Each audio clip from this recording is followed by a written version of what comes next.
Olá, eu sou Dilson Leite e esse é o meu podcast. E você vai ouvir aqui a aula da lição da Escola Bíblica Dominical, classe de jovens.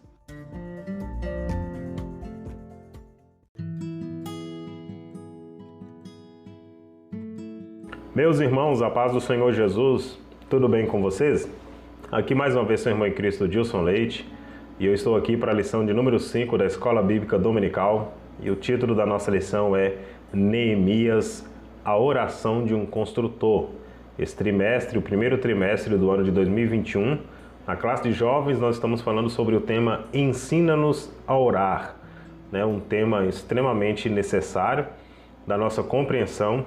Não somente precisamos, é claro, além de compreender sobre oração, mas viver uma vida de oração, mas para que nós possamos viver uma vida de oração produtiva, nós precisamos entender como orar, nós precisamos entender biblicamente qual a vontade de Deus, porque Deus vai atender a nossa oração, que seja de acordo com a sua vontade. Então nós precisamos aprender sobre aqueles homens e mulheres de Deus que oraram e foram respondidos.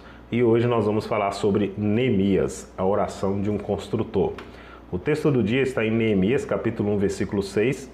Estejam, pois, atentos os teus ouvidos e os teus olhos abertos para ouvires a oração do teu servo, que eu hoje faço perante ti, de dia e de noite, pelos filhos de Israel, teus servos. Com Neemias, nós aprendemos duas valiosas lições aqui. Primeiro, que a oração é uma ferramenta indispensável para vencermos os maiores desafios e que precisamos eleger prioridades. Então, primeiro, a oração é indispensável. Segundo, precisamos eleger prioridades. E a oração é prioridade na nossa vida, assim como a leitura bíblica. Oração e leitura bíblica deve ser prioridade na sua vida. Você não pode dizer assim, olha, se der tempo eu vou orar, se der tempo eu vou ler a Bíblia. Não, tem que estar na sua agenda diária, o seu momento de oração, o seu momento devocional, o seu momento com Deus. Então, com Neemias, nós vamos aprender isso nessa lição. O texto bíblico base para a nossa lição é Neemias, capítulo 1, do versículo 4 até o versículo 11. Pausa aí e também, como o livro ele não é um livro tão grande, o livro de Neemias, eu faço a recomendação que você leia esse livro por completo para ter um entendimento maior de todo o contexto em que Neemias está inserido. No livro de Neemias aí você vai encontrar relatos que revelam preciosas lições acerca da oração. Nós vamos também entender sobre a sensibilidade para com a dor do próximo, que é o que nós vamos falar na lição, disponibilidade em ajudar a quem precisa, fidelidade à soberania do Senhor e integridade do homem que serve a Deus. São lições que nós vamos absorver ao ler todo o livro de Neemias. E hoje especificamente vamos falar da vida dele de oração. O primeiro tópico da nossa lição é a tristeza de Neemias diante da miséria do seu povo. O primeiro subtópico é tempos de reconstrução. Os tempos de Neemias e Esdras foram marcados pela reconstrução da identidade do povo sofrido, pela renovação espiritual e a retomada da consagração a Deus.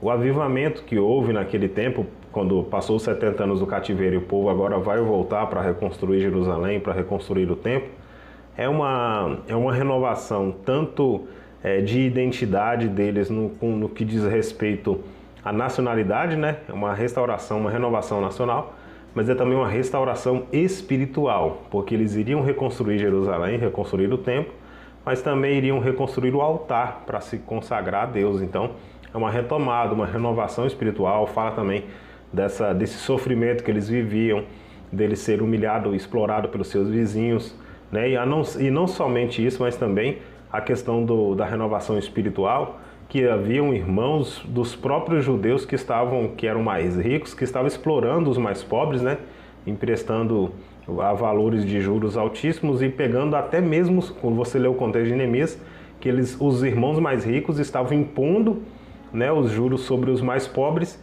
e até mesmo tomando os seus filhos para quitar dívida que os mais pobres tinham. Então Neemias ele tem agora essa grande missão de aliviar esse sofrimento. Ele recebe o relato disso, que aqueles que estavam em Jerusalém, em Neemias capítulo 3 aí, que é o texto que nós lemos, que eles estavam em grande miséria e desprezo. O texto que nós lemos, na verdade, o texto do dia, é a oração de Neemias por esse povo, que quando ele recebe o relato de que o povo estava em grande miséria, em grande desprezo, então ele vai ter e vai encontrar a cidade destruída, ele vai encontrar um povo fragilizado, ele vai encontrar depois também em Jerusalém aqueles irmãos mais ricos que estavam subjugando os mais pobres, então ele vai ter problemas de nacionalidade, ele vai ter que reconstruir a cidade, reconstruir a nação, reconstruir Jerusalém, ele vai ter que restaurar o altar do Senhor, vai ter que restaurar o templo, vai ter que ter uma restauração espiritual, ele vai ter que tratar questões de justiça social, né, com aqueles que eram ricos que estavam impondo sobre os mais pobres. Então tudo isso era a necessidade dessa reconstrução, essa restauração. Não era somente uma reconstrução de uma obra física da reconstrução do templo, mas também uma reconstrução do caráter, uma reconstrução do ânimo, né, do povo que já estava vivendo um sofrimento muito grande. Então era tempo de reconstrução. A restauração era uma necessidade latente por causa desse sofrimento que eles estavam vivendo. E o tempo finalmente havia chegado, né? Os 70 anos do cativeiro que Deus havia dito havia se findado e Deus desperta o espírito de Ciro. Quando você começa a ler Esdras e Neemias, você vai ver esse relato. E aí Neemias agora é um dos homens que seria usado por Deus para essa grande obra. Então ele recebe aí informações de como estava Jerusalém nesse tempo. O segundo subtópico é sensibilidade e empatia. Na Bíblia nós temos aí sempre a tradução dos nomes dos personagens e os nomes deles às vezes tem muito a ver com a sua vivência, com aquilo que eles são. E a tradução do nome de Neemias significa o Senhor tem compaixão. Então veja só que coisa interessante. No hebraico, o significado do nome Neemias é o Senhor tem compaixão. E foi exatamente isso que Neemias fez. Não só o nome dele tem esse exemplo maravilhoso, tem esse significado, mas a vida dele mostra isso, né? Porque quando Neemias recebe a informação de que eles estavam em sofrimento, quando ele recebe a informação que os judeus estavam em grande miséria, quando os judeus estavam ali com os muros fendidos sem proteção, podendo a qualquer momento ser exterminados pelos seus vizinhos, pelos inimigos que sempre, né, rodearam o povo judeu e os ameaçavam para os destruir, Neemias poderia simplesmente ter pensado em sua própria vida e, né, ele era copeiro do rei, gozava de muito conforto, status, estabilidade, e ele não tinha, né, motivos, vamos dizer assim, para se importar. Mas ele tem as características de um verdadeiro servo de Deus. Ele é um homem íntegro, ele é sensível ao sofrimento do outro. Então o nome dele, que tem significado o Senhor tem compaixão, ele pratica, ele vive isso diretamente na sua vida. Então ele tem sensibilidade para conseguir reconhecer que aquele povo estava precisando de ajuda. E ele tem empatia porque ele coloca-se no lugar do outro, ele coloca a dor do outro como se fosse a dor dele mesmo, e ele se põe à disponibilidade para ajudar. Então essa sensibilidade, o subtópico que nós falamos aí é sensibilidade e empatia, fazendo essa diferenciação da sensibilidade, ela permite olhar e ver as coisas em seus detalhes, atribuindo uma sólida reflexão acerca delas. Então quando ele olha o contexto ali, a sensibilidade faz com que ele perceba que há uma necessidade de intervenção, que há uma necessidade de se fazer algo. Mas reconhecer que algo precisa ser feito e fazer são duas coisas distintas. Quantos de nós reconhecemos que precisa ser feito algo urgente na nossa sociedade? Quantas vezes nós cobramos da política e muitas vezes coisas que nós podemos fazer, como ajudar uma pessoa em situação de rua, como ajudar pessoas que estão com fome e tantas outras circunstâncias que às vezes a gente espera muito das autoridades e que nós poderíamos agir pela empatia. Então não é só sensibilizar e reconhecer que alguém precisa de ajuda. Então ele, através da sensibilidade, ele reconhece através de olhar e perceber os detalhes e atribuir ali uma reflexão do que precisa ser feito. Mas através da empatia, ele tem a capacidade de sentir a dor do outro. Então quando ele sente a dor do outro, ele prontamente se disponibiliza a auxiliar na solução. Não é somente reconhecer que existe um problema, mas é reconhecer que nós podemos ser a solução para a vida de alguém. Então essa compaixão de Neemias é justamente o significado de compaixão, né? É sentir a dor do outro, é se colocar na dor do outro. A palavra misericórdia, né, tem uma origem de miséria e cardia. Cardia fala de coração, então é você colocar a dor, a miséria do outro no seu coração. Então é ter compaixão, e é isso que Jesus ensina muito no Evangelho, de nós sermos misericordiosos. Se formos misericordiosos, o Senhor será misericordioso conosco também. Então nós precisamos exercer isso, não somente a sensibilidade, mas também exercer a empatia, agir em prol do outro para trazer soluções práticas e reais. No subtópico 3, é um mundo que agoniza. Nós vivemos hoje tempos que nos permite traçar um paralelo muito semelhante ao de Neemias. Nós vemos no texto de Neemias que o povo estava em um sofrimento muito grande. Então eles estavam passando pelo sofrimento de terem sido levados cativos, e aqueles que ficaram em grande miséria. Então era uma separação daqueles que ficaram para aqueles que foram levados para o cativeiro babilônico. Nós temos ali os relatos que a cidade estava destruída, então eles não tinham segurança, eles estavam em sofrimento, eles estavam em miséria. Então aquela era a agonia deles. E aí nós podemos fazer um paralelo, e o mundo atual também agoniza. O mundo de hoje também, nós temos hoje multidões vitimadas por essa pandemia do coronavírus, que ainda em 2021 nós não temos, né, muita perspectiva. A ciência está aí lutando, a medicina, nós vemos as pessoas, as autoridades tentando a cada dia trazer soluções, mas nós ainda não temos perspectivas concretas de quando essa pandemia irá acabar. Nós temos violência urbana, que são problemas já de muito tempo, que muitas pessoas nem se recordam mais, dado ao momento da pandemia, né, que é o assunto mais pujante do momento. E aí nós temos a violência urbana, nós temos a miséria a cada dia dilacerando vidas, nós temos abismos socioeconômicos que vão se avolumando cada vez mais.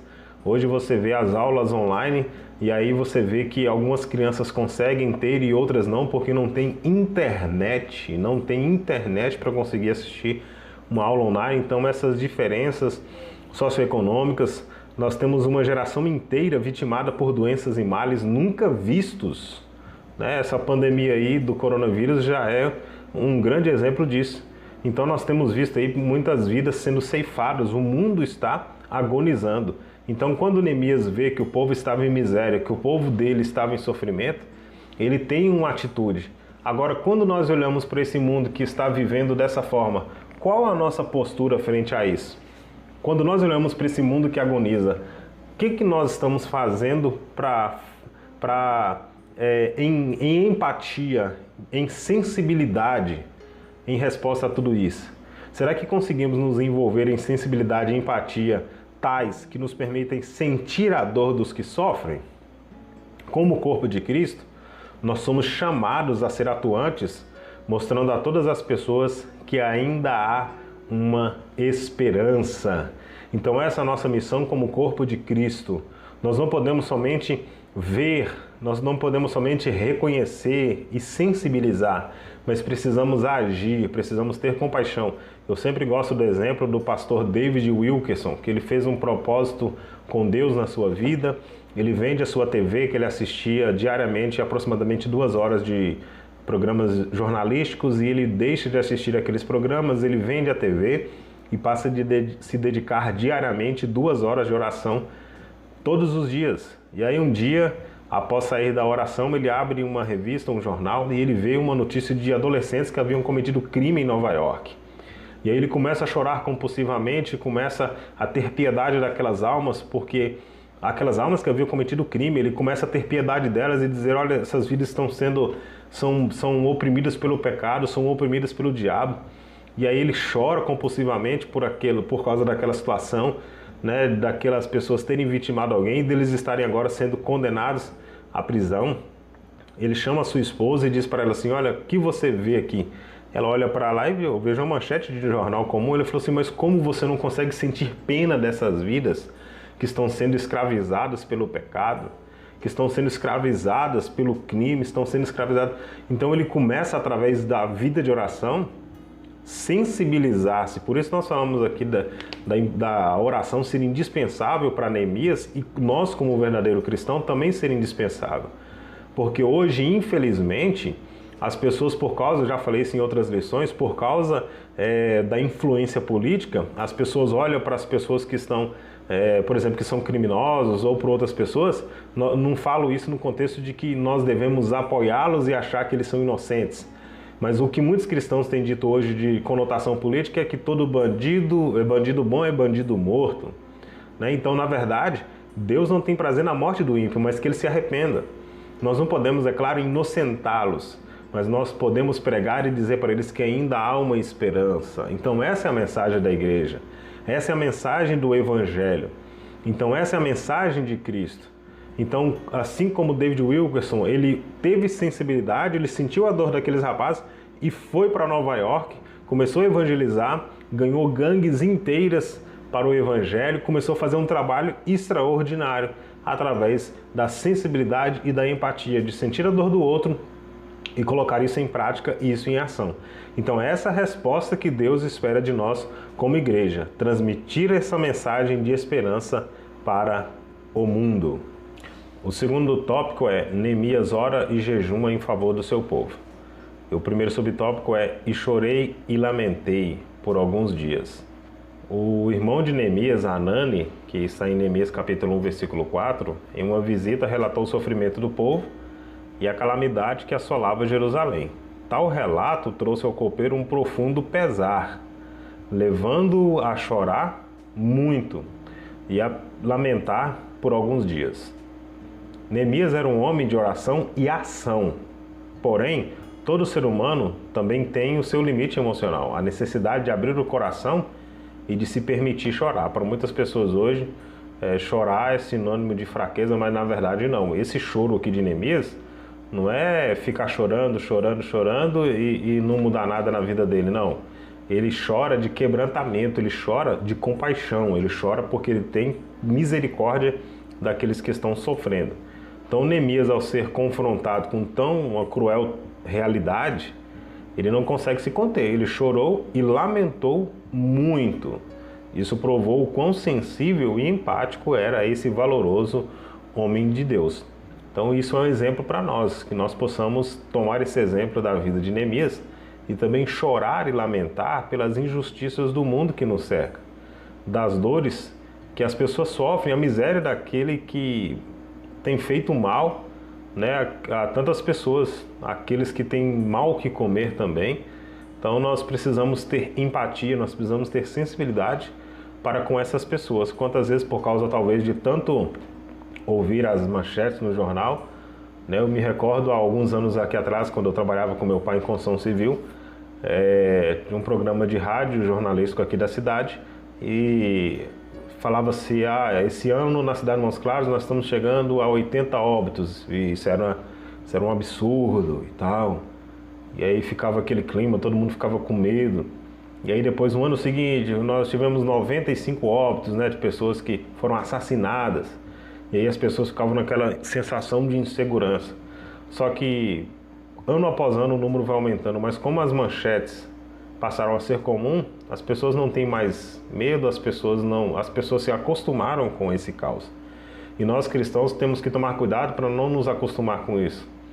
Porque muitas vezes nós vemos isso e vemos assim, foi assassinado, era bandido mesmo, o fulano ali morreu, eu nem conhecia, não importa. Então nós precisamos ter essa consciência de orar, de apresentar a Deus a vida daqueles que sofrem. Nós somos chamados como igreja para interceder, nós somos chamados como igreja para ser luz, para ser sal, para fazer a diferença. Então, assim como Jesus, que nós possamos ter o nosso coração dilatado ao sofrimento do próximo e simplesmente chorar. O choro e o lamento são sinais que somos sensíveis ao sofrimento do próximo e prontos a ser impelidos por Cristo a estender a mão, porque o primeiro passo é esse, é o quebrantamento, para que você possa, depois de se quebrantar, estender a mão para ajudar aquele que precisa. O segundo subtópico é e estive jejumando e orando. Passando o tempo de chorar e lamentar, agora uma nova etapa se apresenta, né? No primeiro subtópico nós falamos que ele chorou e lamentou pelo estado do seu povo em Jerusalém. Só que agora passou o tempo do choro, o tempo do lamento, e agora é o tempo de jejuar e orar. Existem pessoas que passam a vida chorando, se lamentando, e não chega a lugar nenhum. Precisamos entender que cada fase cada situação tem o seu momento. Então o tempo do lamento passou, agora é a hora, porque como falamos, temos um limite emocional. Então existe o tempo do choro, do luto, o tempo em que nós precisamos, né, colocar para fora ali toda aquela amargura e aquela angústia para que nós não venhamos, né, sofrer posteriormente com tudo isso. Agora que ele chorou e lamentou, agora é a hora dele agir. Então ele vai orar e jejuar a Deus. Durante as lições desse trimestre nós falamos exclusivamente de oração, mas vamos falar um pouquinho aqui sobre o jejum, porque quando nós falamos do jejum, o jejum ele tem que estar acompanhado da oração, né? Então ele tem que ser, você para jejuar não é só deixar de comer só é dieta, né? Então quando você jejuma, você tem que jejuar em um dia em que você possa ter tempo para ler a Bíblia, em que você possa separar aquele momento para adoração, para meditação, separar esse dia para você se dedicar a Deus, se você vai orar, jejumar um determinado tempo, até meio-dia, até 5 horas. Então esse tempo que você separa para o jejum é um tempo para você passar, você se submete à sua vida na dependência total de Deus, né? Você deixa de se alimentar fisicamente, mas você também se alimenta espiritualmente, em oração, você se alimenta orando. Eu digo que se alimenta, fortalece o seu espírito, né? Fortalece a sua vida espiritual, o seu relacionamento com Deus. Jesus ele nos deu importantes instruções acerca do jejum. Mateus capítulo 6, versículo 17 e 18 diz: Porém tu, quando jejuardes, unge a sua cabeça e lava o rosto, para não parecer aos homens que jejuam, mas sim a teu Pai, que oculto vê, e o teu Pai, que está em oculto, te recompensará. Então o jejum é algo íntimo e pessoal, que preferencialmente deve ser compartilhado somente com Deus em oração. Então você precisa, nós como cristãos, precisamos ter essa vida, tanto de oração quanto de jejum, porque essa é a ação que nos cabe diante de Deus para interceder em prol daqueles que necessitam. Neemias, após reconhecer a necessidade daquelas pessoas, ele agora entra em ação antes de agir efetivamente, né? Antes dele ir lá colocar a mão na massa, reconstruir os muros, ele se prepara em oração e em jejum. Então é muito importante nós reconhecermos isso, a nossa necessidade de dependermos de Deus e aplicar a nossa vida em oração. O terceiro subtópico é na presença do rei. Durante a audiência com o grande rei Artaxerxes, o imperador da Pérsia, o monarca fez uma pergunta para Neemias: que me pedes agora? Esse fragmento do texto de Neemias, capítulo 2, versículo 4, revela muito acerca da vida de Neemias. Ele era um homem de oração. Veja bem, antes de fazer o seu pedido, o copeiro fez uma pausa. Em uma fração de segundo, ele fez mais uma pequena oração e finalmente fez o seu pedido ao rei. Então veja só, nós temos aqui uma referência de que Neemias orou aproximadamente 4 meses antes dele falar com o rei. E quando o rei faz a pergunta para ele: o que me pedes agora? Ele ainda faz uma breve oração e antes dele responder ao rei, ele faz essa oração ao Senhor e só depois da oração ele responde. Então ele estava em constante oração, ele tinha uma dependência tão grande de Deus e é através da oração que nós manifestamos isso. Então, através da oração, ele mostra para o Senhor que ele é dependente de Deus, que ele precisava de Deus para tudo. Então, ele já passou um tempo longo de oração e de jejum ao Senhor, mas quando ele vai e o rei faz a pergunta para ele: o que me pedes agora? Ele ainda faz uma breve oração ao Senhor e só depois disso. Então, isso mostra dependência total de Deus. Então, em constante oração, Neemias teve a sua trajetória marcada por diversas orações espontâneas, revelando uma contínua dependência da direção divina. Quando fazemos da oração uma prática constante em nossas vidas, não existem desafios intransponíveis nem batalhas que não possam ser vencidas.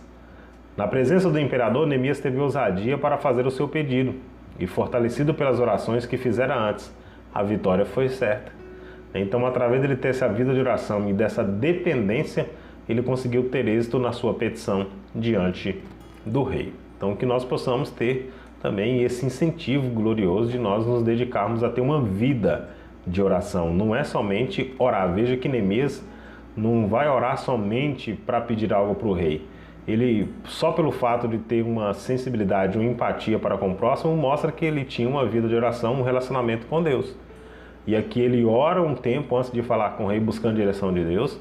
Quando ele vai falar, ele ora novamente, ou seja, isso nos mostra que ele é uma pessoa completamente dependente de Deus. O terceiro tópico fala sobre os resultados da oração de Neemias. O primeiro tópico é a resposta ao copeiro do rei. Neemias abriu seu coração, ele fez a sua solicitação aí diante do imperador Artaxerxes, após 4 meses de oração, se nós considerarmos a cronologia apresentada no texto sagrado. Questão do calendário judaico, nós vamos perceber que tem aproximadamente 4 meses de jejum e oração. Então Neemias, após esse período de oração, de consagração diante de Deus, ele se chega diante do rei, e o rei olha para a face dele e pergunta para ele por que ele está com um semblante triste. Por que está triste o seu rosto? Não estás doente. Não é isso, senão tristeza de coração. Neemias capítulo 2, versículo 2. Então aí Neemias faz a sua oração e abre o seu coração diante do rei e fala com ele da situação do seu povo, de que ele estava triste por esse motivo, né? Então veja só que após esse período de oração, Neemias se apresenta com tristeza de coração, então ele de fato estava carregando no seu coração a dor do próximo, né? E o rei consegue perceber isso, né? Ele vê que é tristeza de coração. Então ele assimilou tanto que ele mesmo estava demonstrando essa tristeza de coração. Então, como servo do Deus Altíssimo, Neemias fez a sua parte. Ele se dedicou, ele se entregou. Já o Senhor, em resposta à sua oração, ele tocou o coração do imperador. Quando nós lemos ali o livro de Neemias, é extraordinário, porque o rei, além de dar permissão de Neemias voltar, de Neemias ir a Jerusalém para ajudar o seu povo, ele colocou Neemias na função de governador sobre Judá. Ele ainda redigiu decretos que viabilizaram a construção da obra, ou seja, ele destinou recursos, materiais financeiros, impostos, ou seja, além de permitir Neemias, ele ainda dá autoridade de Neemias como governador sobre Judá e ainda ele ele viabiliza recursos materiais para a construção da obra. Então tudo isso é a resposta de Deus. Então Neemias fez o que ele tinha que fazer. Ele teve uma vida de oração, ele teve compaixão, ele teve sensibilidade, ele teve empatia, ele se dedicou em oração, ele se mostrou dependente de Deus e Deus respondeu às suas orações de forma extraordinária, né? Então Deus ele sempre faz muito mais além daquilo que pedimos, pensamos e imaginamos. Então Neemias recebe toda essa resposta maravilhosa do Senhor.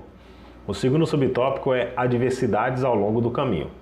Isso nós precisamos entender, porque quando falamos de uma vida de oração, muitas pessoas pensam que por ele ter uma vida extensa de oração, ele não vai ter mais adversidades. Não, é muito pelo contrário, você vai ter mais adversidades, porque você vai movimentar no mundo espiritual e aí vai haver, né, interferências para tentar atrapalhar o seu percurso. Mas nós precisamos entender isso, que as adversidades, elas estão lá para serem resolvidas, os problemas estão lá para serem resolvidos. As adversidades estão lá para passarmos por elas e para sermos mais fortes, para termos mais experiências para com o Senhor.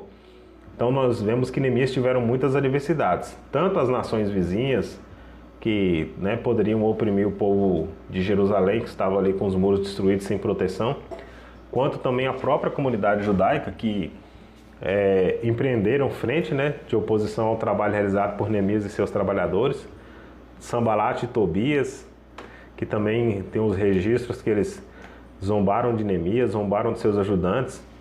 E em segundo momento também, Neemias capítulo 2, do versículo 10 ao 20, eles levantaram calúnias contra Neemias, insinuando que Neemias também tinha, pela sua liderança, uma intenção de rebeliar frente a Artaxerxes, né, o rei, o imperador persa. Então eles fazem de tudo, eles caluniam, eles zombam, eles criticam, eles tentam atrapalhar Neemias. Só que Neemias tinha vida de oração, ele tinha dependência de Deus, ele sabia que ele não poderia perder tempo justificando calúnia, ele não poderia perder tempo respondendo perguntas, debatendo a zombaria. Isso tudo iria atrasar o projeto. Então Neemias simplesmente responde que ele estava fazendo uma grande obra e que ele não poderia parar. Neemias capítulo 6, versículo 3. Então, quanto mais eles perseguiam Neemias, mais ele trabalhava com intensidade, mais ele orava a Deus com intensidade. Então isso tem que ser um exemplo para nós, porque quantas pessoas, quando ela começa a ser perseguida, quando as pessoas caluniam, quando as pessoas zombam, o que as pessoas fazem? Param no meio do caminho, param de adorar a Deus, param de fazer aquilo que estavam fazendo. E esse exemplo de Neemias, ele é valoroso para as nossas vidas, para nos lembrar que se zombarem de nós, devemos orar e trabalhar com mais intensidade. Se nos caluniarem, devemos orar e trabalhar com mais intensidade. Se os que são dos nossos, assim como os judeus que também da própria comunidade judaica que estavam atrapalhando, se aqueles que são dos nossos que nós esperávamos que nos ajudasse e nós nos frustramos porque eles estão nos atrapalhando ou querendo nos perseguir, nos caluniar, é que isso vai acontecer. Não é porque temos uma vida de oração que os problemas não vão vir. A vida de oração vai te levar a enfrentar os problemas com a presença de Deus na sua vida e você vai ser vencedor em Cristo. Então também houve uma grande dificuldade encontrada dentro da própria comunidade judaica porque os ricos estavam oprimindo os mais pobres. Então Neemias combateu tudo isso aí, toda essa injustiça, ele agiu com grande generosidade para com o povo porque ele tinha uma vida extensa de oração diante do Senhor. Para que você possa conseguir passar por todas as suas adversidades na sua vida e ser um vencedor em Cristo, você precisa viver essa vida de devoção, de adoração e de entrega ao Senhor. O terceiro subtópico é: nosso Deus fizera esta grande obra. Após a conclusão da obra, após a reconstrução, Neemias ele constata ali, nós lemos no livro, que os vizinhos, os inimigos, eles ficaram impressionados com a construção. Nesse momento, Neemias enfatiza o reconhecimento da edificação como obra de Deus. Ele poderia atribuir a si próprio, né? Eu fui um líder extraordinário, eu fui um homem de oração, então isso aqui está de pé porque eu sou sensacional, eu orei 4 meses. Não, ele abre mão dos seus méritos e ele atribui a Deus toda a glória. E é para isso que nós somos chamados. Nós somos chamados para trabalhar em prol do reino de Deus, mas sempre sabermos que somos apenas barro, que somos apenas instrumentos, que a glória é de Deus, que o poder vem de Deus, que a mensagem é de Deus, a palavra que nós pregamos, ela pertence a Deus, a vida que nós temos, ela pertence a Deus, foi Deus que nos deu e precisamos viver para a glória dele. Então, quando Neemias, ele atribui a Deus toda a glória, ele atribui a Deus a justiça, a justa honra, ele está fazendo aquilo para o qual ele foi chamado, fazer tudo para a glória de Deus. Diz o apóstolo Paulo nas cartas: tudo que façais, faça para a glória de Deus. Se você comer um bife, faça para a glória de Deus. Se você executa um trabalho, faça para a glória de Deus. Sigamos esse exemplo e tenhamos sempre vivo em nossas mentes a convicção de que a obra é de Deus. Assim como o nosso chamado, a capacitação que nós temos vem de Deus, as condições que quem nos dá é Deus, as forças para fazer quem nos dá é o Senhor. Então por isso a glória é dele, louvado seja o nosso amado Deus. Além da reconstrução do muro, grandes outras restaurações foram realizadas também, como já dissemos, a restauração do altar, a restauração do templo. Deus honrou e usou de forma poderosa Neemias e Esdras na reconstrução religiosa, renovando o compromisso do povo pós-exílico com o Senhor. Neemias nos ensina com a sua vida de oração e comprometimento com a obra de Deus que a verdadeira adoração não se restringe apenas ao exterior, mas principalmente é fruto de uma grande transformação no coração. E essa transformação precede daqueles que buscam a Deus em espírito e em verdade. Então, se você nasceu de novo, você vai devotar a Deus a sua vida em espírito e em verdade.